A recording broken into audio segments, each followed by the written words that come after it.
1-3차 역사와 문화 영문 시작하도록 하겠습니다.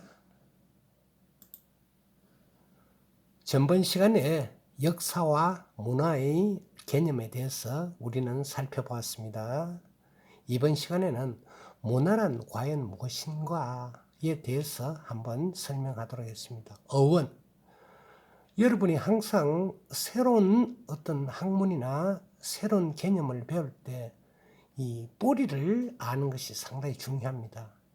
그래서 우리는 문화를 경작이나 재배, 그렇죠. 경작 재배라 하면은 식물이나 작물이 되겠죠. 그죠? 뜻하는 쿨투스에서 유래했다. 이런 이야기 되겠습니다. 물론 이것이 시험에 나오거나 그 중요성은 크게 없다고 판단되지만은 우리는 뿌리를 아는 것이 상당히 중요하다. 뿌리를 아는 것이 뭐다? 역사를 공부하는 그 이유가 되겠습니다. 자연 상태의 사물, 여기에다가 뭐가 추가됩니까?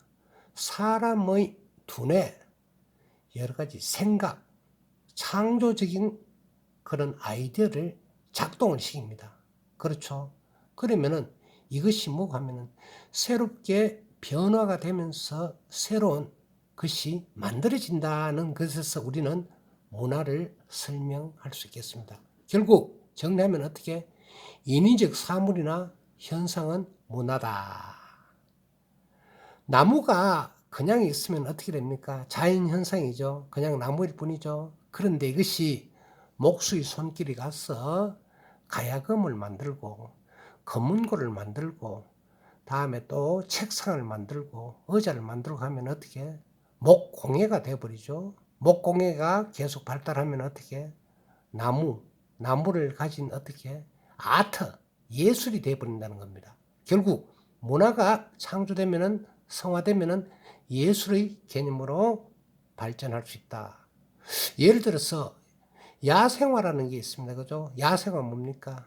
산과 들에 피는 여러 가지 식물, 그다음에 나무 그런 종류가 되어 있죠. 이것은 야생화 문화라는 말을 붙이기가 힘듭니다. 그런데 우리가 이제 원예 문화를 하면 뭡니까? 꽃을 갖고 와서 네덜란드 튤립이 유명하죠. 그리고 각종 허브, 다음에 어떤 사람의 힘이 가해져서 분재를 만든다 하면은 이것이 원예 문화다. 왜? 손길이 같다는 그런 이야기 되겠습니다. 손길이 같다. 중요한 이야기입니다. 그래서 여러분들은 아무데나 문화를 붙이는 게 아니고 어떻게? 사람의 힘이 가해졌다. 결국 이 말은 뭡니까? 자연에 대립되는 말이다. 우리 사람이 인류가, 그렇죠. 인류는 좀 더 광범위한 이야기죠. 사람으로 재탄생하면서 결국 진화의 진화를 거듭하면서 모든 산물, 나타낸 산물, 결국 뭡니까? 문화 속에 역사가 담겨져 있다, 숨겨져 있다는 말이 되겠습니다. 그럼 어떻게? 역사가 더 좀 포괄적이고 문화는 그 하위 개념이 아니겠느냐, 이렇게 판단됩니다. 그러면은 문화의 결과로서는 정치, 경제, 법률 혹은 제도, 다음에 순수한 문화, 예술, 도덕, 종교, 풍속 등으로 해서 모든 맨카인드, 인간이 만들어내는 총체적인 산물이다 되겠습니다. 왜? 동물은 문화를 창조할 수가 없습니다. 동물 문화, 말하기가 좀 거시기 하죠. 그런데 오직 사람만이 문화를 창조할 수 있다. 결국은 이제 조금 압축해서 이야기한다면 문화의 정의라는 것은 뭡니까? 사람에 의해서 서로가 공유되는 생활 양식, 라이프 패턴, 그런 것이 인류학의 관점에서 본다면 모든 사람들이 공유를 한다. 그렇죠? 우리나라는 옛날에 뭡니까? 앉아서 먹는 좌식 문화가 발달했습니다. 온돌이 발달했죠. 그죠? 책글상은 어디서 들어왔다? 서양에서 들어왔습니다. 그래서 우리는 최초에 없었지만은 서로 교류를 하다 보니까 어떻게 외국 것을 공유하는, 같이 나누어 쓰는 그런 것이 되었다는 이야기가 되겠습니다. 그래서 우리가 입는 한복, 여러분 한복 입고 학교 안 다니죠? 그러나 명절날에는 입죠. 근데 외국 가면 한복이 없죠. 우리는 전부 입고 있는 것이 뭡니까? 양복이 되겠습니다. 그래서 이것이 사람이 살다 보니까 서로 교류를 하다 보니까 생활 양식을 교류하게 됐다. 그런데 우리는 여기서 좀 주의할 것이 있습니다. 사회적 역사적 산물을 나타내기는 나타내는데 여기에서는 다툼과 충돌이 있다. 무엇이냐? 일본이 우리나라를 침략했을 때, 임진을 할 때 사람들을 무더기로 일본으로 데려갔습니다. 기술자입니다. 뭘까요? 무엇을 하는 기술자일까요? 생각 안 납니까? 생각해 보세요. 자, 우리나라가 그때 도자기가 발전했습니다. 그죠? 도자기를 만드는 사람을 무자백에 붙들어서 일본으로 다 데려갔습니다. 그 이외에 예를 들어 활을 잘 만드는 사람, 다음에 또 뭡니까? 피리를 잘 만드는 사람. 왜? 일본 문화가 그때는 우리보다 미개했기 때문에 싹쓸이해서 데려갔습니다. 결국 그건 뭡니까? 우리나라 것을 빼떨어서 약탈해서 자기 나라로 가져갔다. 그래서 사회적, 역사적 산문화 이것을 가지고 어떻게 항상 전쟁이라는 형태로 나타납니다. 그죠? 그래서 우리는 보면은 왜 서로가 영토 분쟁을 하느냐? 왜 나의 땅, 너의 땅으로 하느냐? 왜?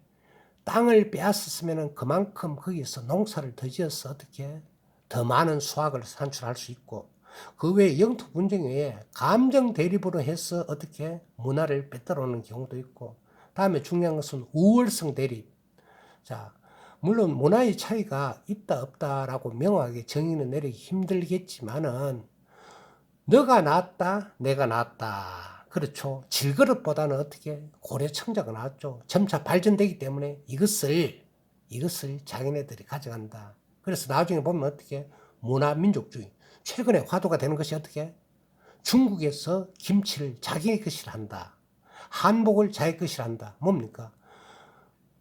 대한민국 것을 약탈해서 빼앗들어서 자기 나라 것으로 만드는 데서는 뭐가 있다? 다툼과 충돌이 항상 숨겨져 있다는 것이 되겠습니다.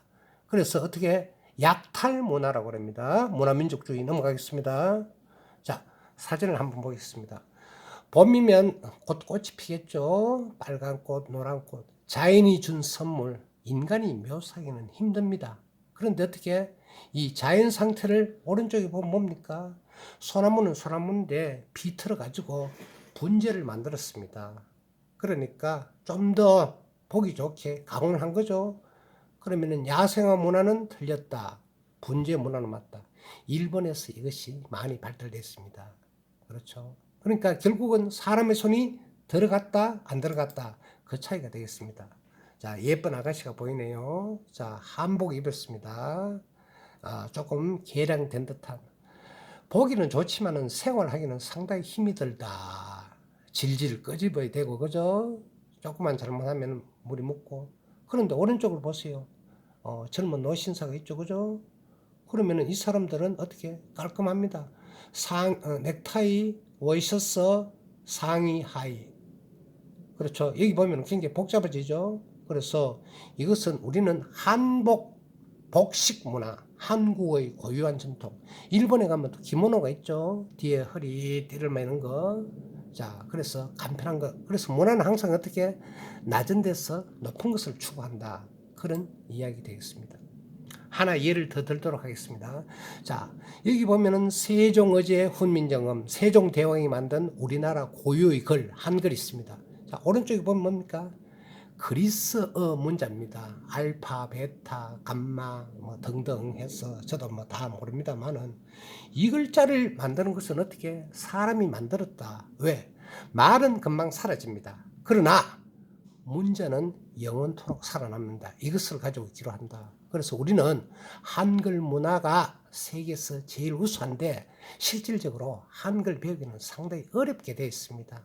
공손어가 돼 있고 다음에 아래 사람한테 말하는 게 돼 있고 아침에 하는 인사말 다르고 점심 때 다르고 다음에 높은 사람한테 하는 말 다르고 낮은 사람한테 말하고 명령어가 다르고 지시가 다르고 그러나 우리나라만큼 어떻게 이렇게 세분화된 그런 표현이 세계는 잘 없다. 그래서 이렇게 한글이 이렇게 세분화됐다는 것도 어떻게 문제에 있어서 우월성, 문화적으로 뛰어났다는 그런 이야기 되겠습니다. 그래서 외국인한테 한번 물어보세요. 한글 참 어려워요. 이렇게 말을 하곤 합니다.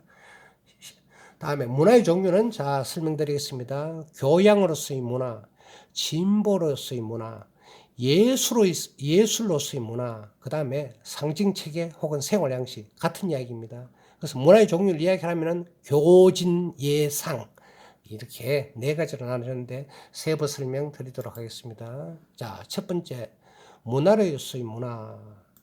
자, 교양으로서의 문화는 뭡니까? 우리가 일상생활을 함에 있어 가지고 뭡니까? 사람이 밥만 먹고 살 수는 없잖아요. 그죠? 그래서 사람은 항상 배가 부르면 뭡니까? 글씨를 쓰고 그림을 그리고 어떤 상향적인 고차원적인 어떤 정신세계를 작동시킨다. 교양으로서 되겠습니다. 다음에 진보로서의 문화, 진보로서의 문화. 자, 진보는 뭡니까? 계속 발전한다는 뜻이 되겠습니다. 그래서 우리는 다윈이라는 사람 알고 있죠, 그죠? 다윈, 찰스 다윈은 보니까 같은 도마뱀이 육지에 사는 도마뱀과 다음에 바다에 사는 도마뱀이 다르다. 왜 다르냐? 바다에 사는 도마뱀은 먹을 것이 없으니까 물칼퀴가 발달됐다. 왜 그러나? 사람은 사회에 적응하게 돼 있다. 그래서 진보, 발전한다는 것에 대해서 어떻게 진화론적 관점에서는 진보로서의 문화입니다. 또 다른 예를 들었습니다. 서구 문화, 유럽 그렇죠. 영국, 독일, 네덜란드, 프랑스 등과 아시아 문화는 다릅니다. 그죠? 그리고 아시아 중에서도 한국 다르고 베트남 다릅니다. 식문화, 우리는 어떻게 밥을 먹죠. 그런데 서구 문화는 어떻게 됩니까?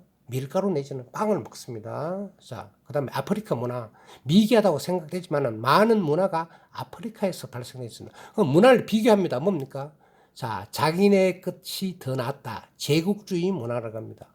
그래서 18세기 후반 되면은 문화와 문명이 구분되기 시작했습니다. 그래서 문화는 정신적이다. 문명은 물질적이다. 이렇게 구분하시고. 자, 마지막으로 인디언 문화가 아메리카 콜럼버스가 발견했죠. 그죠? 그런데 콜럼버스가 아메리카 대륙 발견한 게 아니고 어떻게? 아메리카 대륙은 처음부터 있었다. 인디언 문화를 부정해서 자기네들 밑에 준다는 그런 이야기입니다.